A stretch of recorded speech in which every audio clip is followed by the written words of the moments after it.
ने आज़ाद कश्मीर इलैक्शन ਵਿੱਚ 7 ਸੀਟਾਂ ਉਤੇ ਨੂਨ ਲੀਗ ਕਾਮਯਾਬ 4 ਉਤੇ ਪੀਪਲਸ ਪਾਰਟੀ ਜਿੱਤ ਗਈ 13 ਵਿੱਚੋਂ 11 ਹਲਕਿਆਂ ਦਾ ਗੈਰ ਹਤਮੀ ਗੈਰ ਸਰਕਾਰੀ ਨਤੀਜਾ ਆਖਿਆ। ਚੀਫ ਇਲੈਕਸ਼ਨ ਕਮਿਸ਼ਨਰ आज़ाद जम्मू कश्मीर जस्टिस रिटायर्ड गुलाम मुस्तफा मुगल ने प्रेस कॉन्फ्रेंस में आखिया सारिया सियासी जमातां ने इलैक्शन विच वध चढ़ के हिस्सा लिया।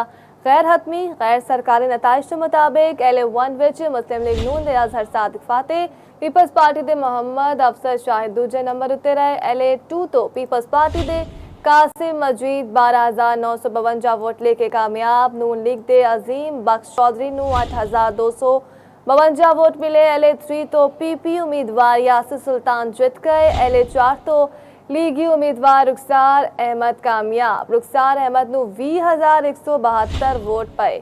LA7 विच नून लीग दे तारिक फारूक जीत गए। साबिक वज़ीर आज़म आज़ाद जम्मू कश्मीर चौधरी अनवारुल हक नूं शिकस्त। LA9 तो उमैर नईम भी जीत गए। LA10 विच पीपल्स पार्टी दे यासीन चौधरी फाते करार पाए।